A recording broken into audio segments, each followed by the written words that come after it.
Welcome to my chan. I had always considered myself careful, precise, someone who kept my secrets locked away where no one could touch them. Yet, even the most carefully guarded secrets have a way of slipping through the cracks. Mine came in the form of Elena. She wasn't just anyone. She was magnetic, commanding, and impossibly confident, with a presence that made it impossible to think straight. We met at work, of all places, in that dull fluorescent-lit office where everyone followed rules and never strayed from their cubicles. She, in contrast, seemed to bend the space around her, twisting it into her own energy, her own rhythm. I was drawn to her, not just by attraction, but by something deeper, something I couldn't name at first. It started innocently. I found myself staying late, pretending to finish reports while stealing glances at her. Watching the way she moved, the authority she carried effortlessly. I admired her without restraint, and I think she noticed. She always notices. Then came the first invitation. Soft, teasing, almost like a test. "You should come over sometime," she said one evening, her lips curling in a smile that sent shivers down my spine. I nodded, trying to mask my racing heart, wondering if I had even heard her correctly. That night, alone in my small apartment, I began to understand the truth about myself. I liked control. Being in control. I liked following rules. But I also liked giving it up. I liked the idea of surrendering completely, of being shaped, molded, disciplined by someone else. And Elena, somehow, seemed to know it before I did. Her apartment was nothing like mine, warm, soft, but with an edge of command. Every item had a place, every sound seemed calculated, every shadow intentional. She guided me inside without needing words, her eyes always on me, reading, assessing. I felt exposed the moment I stepped over her threshold, and yet a strange thrill coursed through me. "I want you to trust me," she said calmly, brushing a lock of hair from my forehead. The words were gentle, but her tone carried authority, a subtle dominance that made my stomach twist in excitement and fear. "You're going to become something new. Someone you haven't even met yet." I swallowed hard, uncertain, yet intrigued. What do you mean?" I asked, my voice almost too quiet. She smiled knowingly. "You'll see," she replied, moving toward her bedroom. "Tonight, you start your training." Training. The word sent shivers down my spine. My pulse raced as she led me to a corner of the room filled with soft fabrics, delicate shoes, and accessories I had never imagined owning. My fingers itched to touch, to explore, but she stopped me. "Patience," she said, a single word that carried weight. "First, you learn how to surrender. Then, you learn how to become mine." I felt a thrill that I couldn't control. My secret desires, the ones I had never shared with anyone, rushed to the surface. I had wanted to be shaped, disciplined, feminized, and somehow, in Elena's presence, it felt like that desire was no longer a fantasy. It was reality. She guided me to a full-length mirror, her hands firm on my shoulders. "Look at yourself," she said. I did, and the reflection staring back at me was still me, yet not entirely. Something inside me had shifted already, some part of my identity quivering in anticipation of what was to come. "You're going to learn," she whispered, "what it means to be my pet. My creation. My beautiful, obedient pet." I shivered. Obedience had never felt so thrilling, so terrifying. I realized in that moment that this was no longer about curiosity or experimentation. This was about surrender, transformation, domination. I didn't know where it would lead, or how far she would take me. But one thing was certain, I wanted to find out. And as Elena stepped back, her eyes gleaming with that perfect mixture of amusement and command, I knew that my life was about to change forever. Elena didn't rush me. That was the most unsettling part. She didn't grab me, didn't demand anything immediately. Instead, she sat on the edge of the couch like she had all the time in the world, watching me stand there awkwardly in her living room. Her gaze was calm, almost bored, but sharp enough to peel me open layer by layer. "Sit," she said. Not harsh. Not loud. Just, final. I obeyed before my mind could catch up. The moment I did, something shifted inside me. It wasn't dramatic. It wasn't obvious. But it felt like a quiet click, as if a lock had turned somewhere deep in my chest. Elena noticed. Of course she did. Good, she murmured. You listen well. My stomach tightened at the praise. She stood and walked toward a shelf near the window. On it were items that didn't belong to a normal apartment. Soft fabrics folded neatly, pastel-colored boxes, delicate accessories laid out with intention. None of it looked dirty or rushed. It looked curated. You're not here to play dress-up, she said without looking at me. You're here to unlearn. I frowned. Unlearn what? She turned, holding a thin, silky garment between her fingers. Light pink. Almost weightless. Being a boy, she replied. The words hit harder than I expected. I laughed nervously. I'm not. Elena raised one finger. I stopped. That voice, she said, tilting her head. That resistance. That instinct to explain yourself. We'll take care of that. She stepped closer and held the fabric up against my chest. This, she continued, isn't about humiliation. It's about alignment. You've been miscast your whole life. My pulse raced. She wasn't asking. She wasn't convincing. She was deciding. Stand up. I did. She guided me to the mirror again. This time, she stood behind me, her hands resting lightly on my shoulders. The touch wasn't intimate, it was instructional, like a sculptor evaluating clay. Look at your posture, she said. Too stiff. Too defensive. She pressed gently between my shoulder blades. Relax. I exhaled without realizing I'd been holding my breath. There, she whispered. See how different you look already. I barely recognized it, but she was right. Something about me softened the moment I stopped bracing myself. She handed me the garment. Put it on. My hands shook. What if someone sees? Elena smiled. Then they'll see the truth before you do. That scared me more than anything. I stepped behind the divider she'd placed near the bedroom and slowly removed my clothes. Each piece felt heavier than the last, like shedding armor I didn't know I'd been wearing. The garment slid over my skin easily. Too easily. When I stepped back out, Elena didn't react right away. She circled me again, adjusting the fabric here, smoothing it there. Beautiful, she said softly. The word hit me like a physical blow. I opened my mouth to deny it, but nothing came out. Now, she continued, we begin the rules. She sat again, crossing her legs deliberately. Rule 1, you don't argue with how you feel. If something makes you nervous, excited, or confused, you sit with it. You don't run. I nodded. Rule 2, when I give you something to wear, you don't think about why. You think about how. She reached into a box and pulled out something small. Underwear. Delicate. Feminine. My face burned. I can't. Her eyes lifted. I stopped. She didn't scold me. She didn't mock me. She simply waited. The silence pressed down on me until my resistance felt childish. I took it. Put it on. Each layer stripped away more than fabric. It stripped certainty. Identity. Confidence. By the time she finished adjusting me, adding soft socks, brushing my hair back, correcting my stance, I felt exposed in a way clothes had never made me feel before. You're learning, she said. Most boys never do. She stepped closer, lifting my chin slightly. Tell me something, she said. When you look at yourself right now, what do you feel? I stared at my reflection. I didn't look like a woman. But I didn't look like myself either. I feel. My voice cracked. Quiet. Her smile deepened. Good pet. The word echoed in my head. Pet. Not man.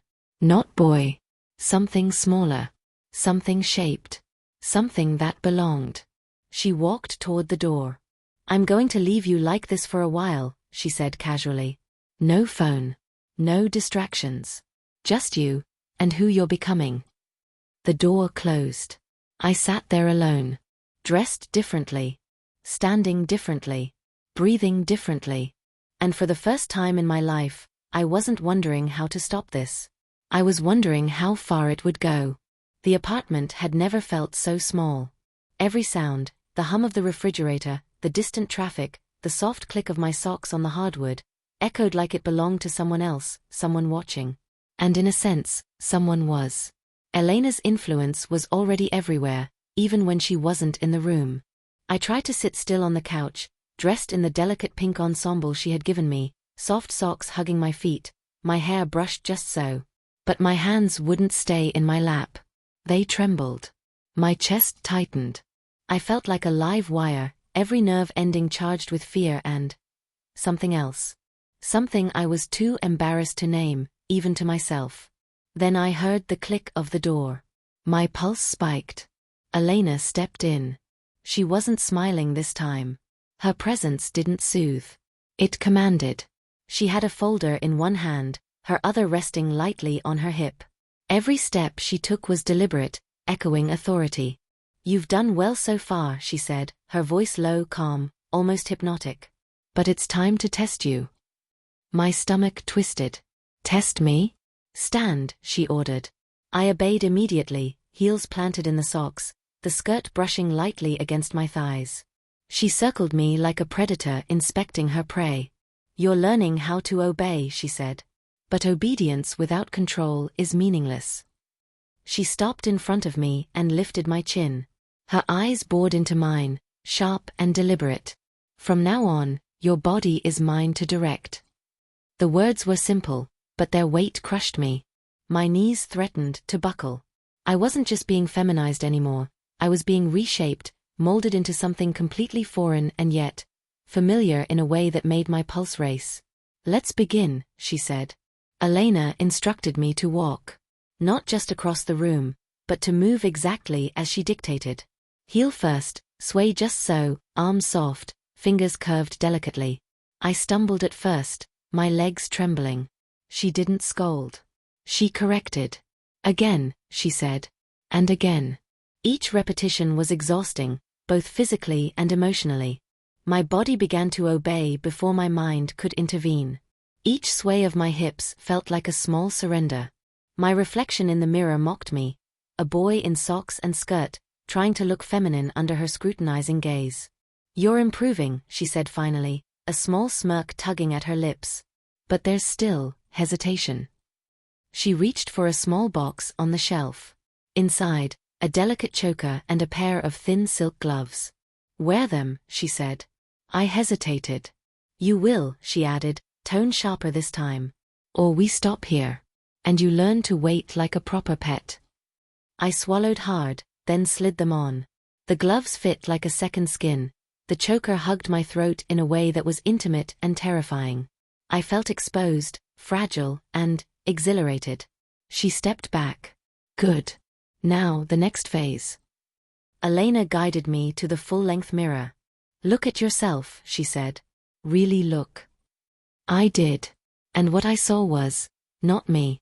Not fully. The soft wig framed my face. The makeup highlighted features I hadn't noticed before. The choker and gloves completed the transformation. I wasn't a boy in her eyes anymore. I was her creation. Tears pricked the corner of my eyes. I tried to blink them away. She tilted my chin. "Why are you crying?"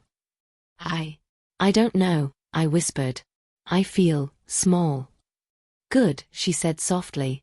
"You should feel small. That's the first step to obedience. The first step to pleasure in submission." I couldn't speak. Words failed me. But my trembling body said everything. Fear, humiliation, desire, confusion, all mixed into a knot I couldn't untangle. She reached out and brushed a strand of hair from my face. "You're doing beautifully," she whispered. "But obedience isn't just about standing still. It's about being ready for everything I demand." Elena then brought out a leash. My stomach flipped. She held it out like a prize. "You are mine," she said simply. "You will wear this when I say." It isn't punishment, it's proof. Proof of control, proof of surrender, proof that you've accepted your place. I froze. The idea of wearing it, publicly, even privately under her gaze, made my pulse race. Fear and thrill collided inside me. "You will wear it now," she added. I hesitated, every instinct screaming. But her eyes, calm, commanding, hypnotic, held me. I obeyed. The leash looped around my neck felt heavy, like gravity itself was marking me. Elena tugged lightly, testing the tension. My heart raced. I was hers. Fully. And then she smiled. "Good pet," she said. "Very good." Just as the adrenaline settled, my phone buzzed on the counter. My fingers itched to grab it, but Elena's sharp glance froze me. "Do not touch that," she said. "Everything you need is here. Distractions will not serve you." I nodded, trembling. But the pull of the outside world of reality was dangerous. Someone could call, someone could see, someone could shatter this delicate control. The tension built. Every sound outside became a potential threat. My pulse pounded. My thoughts raced. And yet, I could not stop obeying, could not stop surrendering. Elena circled me again, inspecting every inch, every subtle hesitation, every quiver. "You're mine," she whispered, almost to herself. "And you're learning fast." A sudden knock at the door made my heart leap into my throat. Elena raised an eyebrow. "Do you want me to handle this?" I swallowed hard. "Yes, no, I." She smirked. "Exactly. You're not allowed to decide." She stepped toward the door, leaving me trembling in full feminized form. The mirror reflected me as I truly was now, not a boy. Not fully human in my own right, but a feminine, obedient, trembling pet, caught between fear, humiliation, and a strange, intoxicating thrill. And as she opened the door, the outside world loomed like a threat and a test. I realized then that my life had changed forever. I was no longer Daniel. I was Elena's pet. And I hadn't even learned my first lesson yet. The door opened only a few inches. I couldn't see who stood on the other side, but I didn't need to. The tension alone was enough to make my knees weak. I stood frozen where Elena had left me, skirt brushing my legs, leash hanging loosely from her hand, my reflection trapped in the mirror behind me. I had never felt so visible, so exposed, so quiet inside. Elena spoke calmly to whoever was outside, her tone perfectly normal, casual, controlled. I couldn't hear the words clearly, only the rhythm of conversation. Each second stretched painfully long. My heart pounded in my ears as my mind spiraled. If they stepped inside, there would be no explanation. No scrambling to change. No hiding. This was me now. Finally, the door closed. The lock clicked. Silence. Elena turned slowly and looked at me. Her eyes lingered, not on my face, but on my posture, my stillness, the way I hadn't moved an inch without permission. She smiled. "That," she said, "was your first real test." I swallowed. Did I pass? She walked toward me, heels tapping softly against the floor. "You didn't run," she said. "You didn't speak. You didn't touch the leash." She stopped in front of me. "And most importantly, you didn't ask to stop." My chest tightened painfully. She lifted the leash slightly, not pulling, just enough to remind me it existed. "Which means," she continued, "you're ready for the next phase." Fear flickered through me. "So, what happens now?" I asked. Elena tilted her head, studying me like a puzzle she already knew how to solve. "Now," she said, "we decide who you belong to when I'm not around." My breath caught. She stepped past me and picked up my phone. Unlocked it. Scrolled. I panicked, but didn't move. She turned the screen toward me. A message draft. Not sent. Just written. A name at the top. A feminine name. Not mine. Not yet. "This," Elena said calmly, "is who you're becoming." I stared at it, my vision blurring. "I didn't write that," I whispered. She smiled. "No," she said. "You didn't." She stepped closer. "But you thought it." She placed the phone back on the table and circled me once more. "Tomorrow," she continued, "you'll go out like this. Not dressed, but trained. Softened. Listening." My pulse raced. "And you'll answer to this name," she added lightly. I shook my head instinctively, just a fraction. Elena noticed. She stopped. "Careful," she said quietly. The room went still. "You don't get to reject what you're becoming," she whispered. You only get to decide how gracefully you accept it. She reached up and adjusted my choker, then leaned in close. Think about it tonight, she said. Think about how it felt to stand still, to obey, to be seen, and not disappear. She stepped away and turned off the light. The apartment fell into shadow. Sleep, she said from the doorway. My pet. The door closed. I stood alone in the dark. Leash still around my neck. A new name echoing in my mind. No longer wondering if this was happening. Only how far she would take it, and whether there was any part of me left that wanted to escape.